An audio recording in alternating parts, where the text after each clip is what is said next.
Welcome to Life Planning 101, brought to you by Kennedy Financial Services of Eastland. Tune in every Monday morning at 8:30 on KATX and KWBY, and again on Saturday morning at 9 on KATX and KWBY as Angela Robinson joins Terry Slavens to share important financial information to help you live life on purpose. Insurance, investments, estate and tax planning, and much more. All covered now on Life Planning 101. And welcome into Life Planning 101 on KTX KWBY. Terry Slavens with you. Angela Robinson, as always, with us. Good morning, Angela. Good Monday morning. We have a fun show today. We're going to talk about how much $1 million is really worth. A lot of people say that sounds like a lot of money. Some people say that's not a lot of money. Well, how much is it? What does it actually mean? You used to think if you had $1 million and you could get 8% return on it, that's $80,000 a year, you're set. Yeah. But not anymore. Yeah, that would have been the 80s. Yeah. So that would have been the good old days. Yeah, when you could have your principal kept intact with That's that right. 8%. Exactly. So, things have changed a lot, and they're ever changing. Our environment's changing, and, what does it look like in the future? What does it look like for millennials? What does it look like for that Generation X, that's in their 40s and 50s, and the retirement's not too far out, and they've got to start thinking about it, especially as become empty nesters. That's really when time, people buckle down. And then what does it mean for someone that is a baby boomer looking to retire in the next few years, or looking to retire in the next 10, or retired now? Right. So what does this mean? How much is it really worth? How do you get there?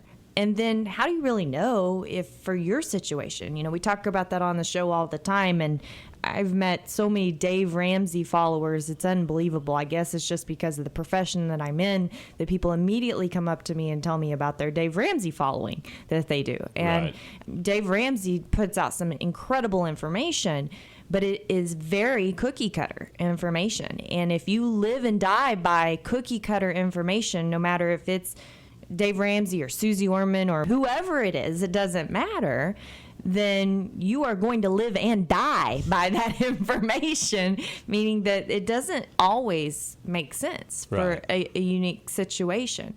And I give this example all the time. If you look at you and your neighbor, y'all may live in the same neighborhood. You may drive the same type of cars. You may have the same value in your homes. You may have similar careers making the same exact amount of money.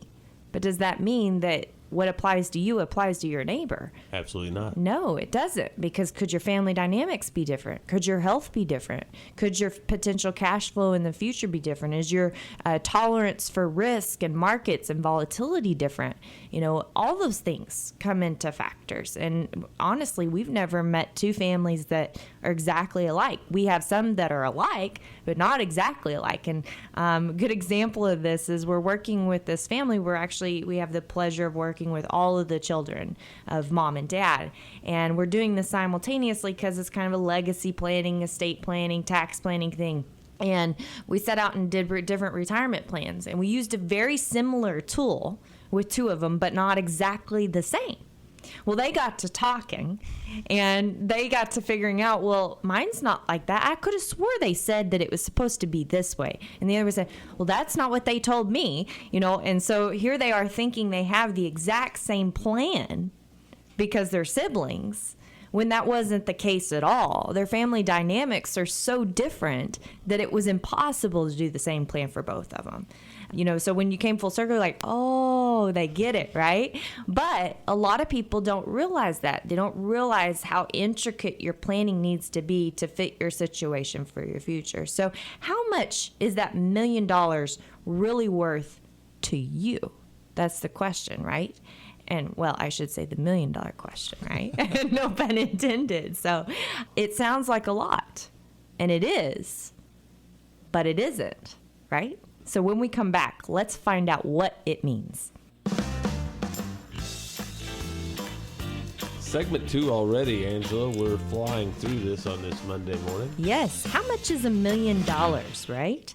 And, I think a lot of us, when we retire, sell our ranch or our business or whatever it is, and we see that lump sum of cash come in, whether it's $1 million, whether it's 10 million, whatever it is. That's an exciting time in life. Who could deny that when you finally get a 7-figure check? Right. I mean, that's an exciting thing. However, it's extremely important to put that excitement into a reality check really quick.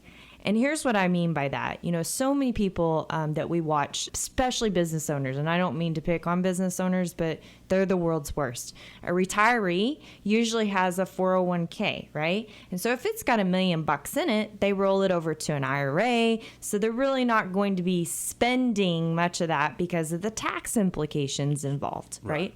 But a business owner really gets a 7-figure check in their hands.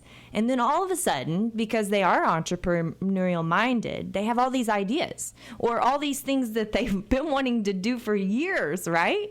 And so they want to put that money to work, or even just a small chunk of that money to work. Their eyes get big, so to speak. And it doesn't necessarily mean it's all bad, or that that's not due, or that they can't do it. But what we see a lot of times is they get the cart before the horse, and they don't really know what they do have available, you know, to be able to spend. And what I mean by that is, so you think about, you have, say you've got, you know, $1 million coming out of your business, and you're going to need X% or X amount of dollars to live on every year. Okay.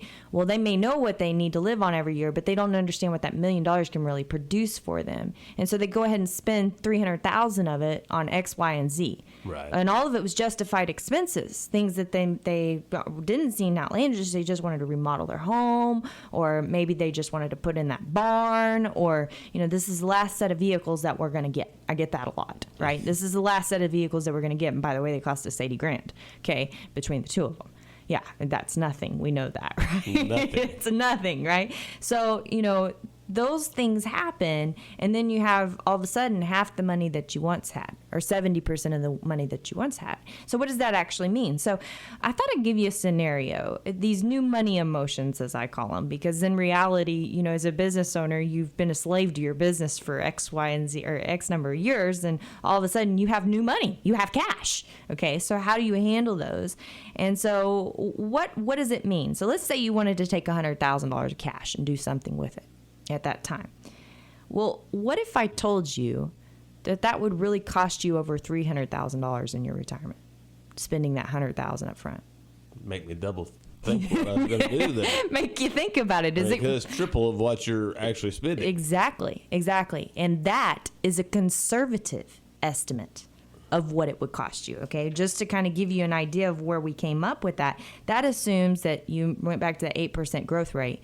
You're only taking out 4% a year, and it's only 30 years of retirement. Okay, so if you retire at 65 and you live to 95, you're good, right? But what if you lived 100? What if you retire at 55 and you have 40 years in retirement? What does all those mean? Those numbers mean, you know? So that 300,000 is a very conservative estimate by that means, but that's what it is, because that's the amount of income that it would produce you over your retirement. Is 300,000. 100,000 would produce you 300,000 of income. Think about that. Over 30 years. Over 30 years. Is that not crazy to think about that? It's wild. It is wild to think about. So, and by the way, at the end of that 30 years, there's still money left off that 100,000.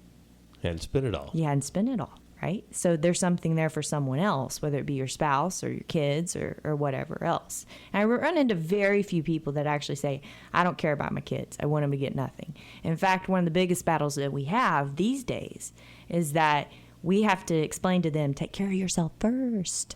Take care of yourself first. Take care of yourself first, right? I have this conversation quite regularly with my mother. The days of growing your estate are over. Mm-hmm. But she wants to keep it intact or grow it. Or grow it, yes. And a lot of people do. It's very important to them. And we met with a couple a few weeks ago that they almost had a knockdown, drag-out fight in the office because one of them said, well, the kids can make it on their own, but I have these causes that are very important to me. And then the other one said, but no, I want the kids to have some. I want each of them to get $1 million. That was important to them. So, but what about them? Are they going to be okay? Do they know if they're going to be okay, right? And so if you have to draw a line in the sand, and we talk about that life planning pyramid all the time. Are we okay is at the very bottom. Then is my family okay? Then is my community okay? And of course, you can build a plan a lot of times to be able to accomplish all of it, but it has to be planned out. If you just do it on a whim, then it's just like that 100 grand. 300 grand all of a sudden is gone. 300 grand plus. So your job is to show this couple how have their cake he and can eat it take too. care of their causes, and she can get the $1 million for each one of the kids. That's exactly right. And take care of them. And take care of them. And that's pretty much first, First, yeah. So yeah. We always take it, and we think about money a little bit differently, I think, from most professionals. Most professionals think about it for what it is. We think about it for what it is for. So we try to put it in buckets. We say, okay, this is your lifestyle bucket. This is for you. Let's stuff and overstuff this bucket so that you can enjoy living life on purpose and do the things that are most important to you and not have to worry about anything, right? We want plenty of money in that bucket. Then we have this next bucket. That's the contingency bucket. And that's kind of like the backup plan. So if something happened in that lifestyle bucket, or a health event happened, or a death happened, or whatever, we've got this backup bucket to be able to go to. Something you don't plan for. You don't plan for, right? And it can always be shifted to the later bucket if you never, or your legacy bucket. But if you need it, it's there, right? And then only then, if there's $1 left over for someone or for something else, or $1 million or $10 million, whatever that number is, that's that legacy bucket. And we try to maximize that bucket as much as possible. Because, again, just like that couple, they wanted to see that maximized. So a lot of times you can have your cake and eat it too with that bucket. Sure. And it's great. So, thinking about what money is for, then rather than what it is, just like in this case, $100,000 cash. Is $100,000 cash, or is it? Is it really worth $300,000 of lifestyle? Does that make sense? Yes. So it's totally different way of thinking, but it's real, and we need to come to grips with that. When you have that big chunk of money come into your pocket, and so I want to help you psychologically think about this, because I think what happens is we're tired, we're worn out, we sell a business, we sell a ranch, and we're like, oh, I'm done, and I want to play. I want to enjoy. And I've watched family members do this. Everybody has this, and they come from hard backgrounds and hard labor and no wealth and no money. And then you watch them go to spending this money, and you're like, ooh. It gives me a heart attack. I'm losing sleep overnight, right? And I think the reason why is because we forget how hard it was to earn that money, right? So what does it take to get $1 million in today's world? So if you were 30 years old again today, just imagine when you were 30. Right. Were things easy financially when you were 30? No. No, they weren't. You probably had a family, wife. Money was hard to come by, right? Sure. And then you have your kid walking in every day saying, Mommy, why can't we have an Xbox for Christmas? Well, baby, we don't have the money to have an Xbox. You want one, go work for it, right? These are the conversations. Unfortunately, the kid comes in and asks that, and then the parents figure out a way to make it happen, and they didn't need to make it happen. Yes, exactly. We flat out, this is a conversation, Rena's not bringing that one up, going on in our household as we speak. And so my son earned $7 this weekend, and so he's working for his Xbox. Said, you're not getting it for Christmas. If you want it, you're going to work for it. And that's, bottom line, because they are expensive. Holy smokes. These toys are ridiculous. Anyways, so 30 years old again today. And you save more than $430 a month, a little more than $430 a month. At 65, that'll give you $1 million. How hard would $430 a month be to come up with as a 30-year-old raising kids with a family? It'd be tough. It's going to be tough, right? So you did that. Think of that. If you're that millionaire today, you did that. In one sense or another, whether you were sinking money back into your business, whether you were putting it back into your 401k, sacrificing it because of your farm and ranch and having to go further in debt, you did that. And it took you that much effort, and that pat yourself on the back, right? That was a lot of hard work that you did. So don't forget where that 7-figure check came from, because the fruits of that young person's labor are the only fruits that are going to take care of you from this point forward. When we come back, right here on Life Planning 101, how much is $1 million worth? Final segment, Life Planning 101. How much is $1 million, Angel? How much is $1 million? You brought up a great point during the break about, entrepreneurs. And when they see that, an entrepreneur says, ooh, investment, right? But now they're 55, 60, 65, 70 years old. Do they have the energy that they once had? No. Right. They've got 15 to 20 to 25 years of go-go years in them. What is their wife asking them to do? Go. Go trip, go grandkids, go. Yeah. Anything that they can get them to go, right? So, is reinvestment into another business the best option? May or may not be, but I think you really have to ask yourself, is it worth the risk? Or are you at a place in life that you need to just start protecting what you've built and enjoying the fruits of those labor, right? We just got through talking about, how long it took you to do that and how painful it was, right? But somehow we forget that the moment that we see that big check come in. So, I think one of the things I read this quote and I thought, wow, I think God just put this quote in front of me for this show. If time is money, how much is a lifetime? If time is money, how much is a lifetime? Unknown. And when you get that big payoff, today is the first day of the rest of your life. So if time is money, how much is that worth? How much do you need?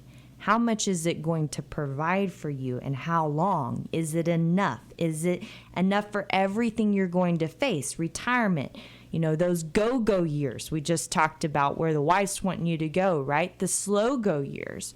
And then those no-go years when healthcare becomes a big issue and a big expense in your life. And a lot of people say, well, I'll spend less and less through retirement. No, you won't. I'm sorry.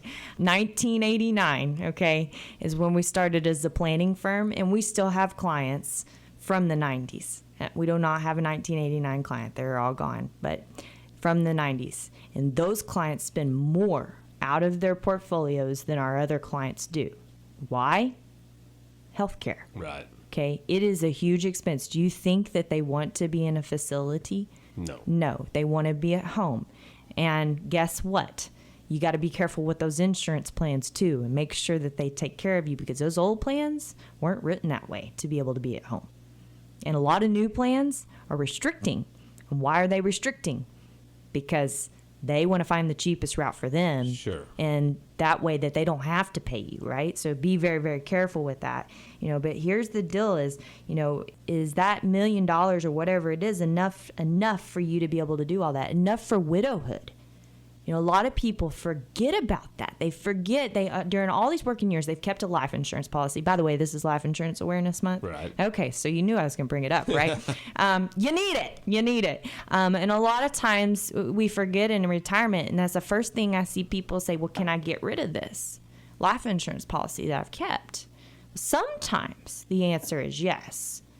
A lot of times the answer is no. Because of widowhood risk. In retirement, it's a higher risk than it was during your empty nest years, if you really think about it. Because during your empty nest years, the survivor could go back to work. They didn't have children in the home, right? Right. During retirement, oftentimes that is not an option. You're going to lose Social Security. I see so many people check the wrong box with pensions and they disinherit their spouses off of that. We have one client, we met with them the week after they signed the paperwork and it was already processed. That first check was already processed. Made me sick. One spouse was getting $7,500 a month, and if she falls over dead, the spouse gets nothing. Okay, nothing. And this happens all the time. So, before you spend a penny of that 7-figure check, make sure that you know that you have enough, right? And I think, going back is how much is it really worth? And you said something at the beginning of the show about during the 80s, and you're right. You could go invest in a CD that was principal protected and producing over 8% a year, right? And you'd get to live off of the interest. So can you do that today? Well, if you possibly conceive that I'm going to retire and be able to get an 8% income off of my investments, no matter where they're at, someone just needs to really help you get back into reality check, okay? Because even if you do self-investment real estate, I watch guys all the time. We have tons of clients that have real estate, and they bank on it. When you factor in all the taxes, all the expenses, all the insurance, their net return on that real estate is somewhere between 3 and 4%. Right. Okay. Now, and you know what? There's another component to real estate that helps them: growth. Right. Right? Inflation. So you need to treat any investment the same way. You take 3 to 4% of that income, and then there's a component for growth. You know why that component for growth is so important? Think about today. You're 65 years old. Now we're sitting here 10 years from today.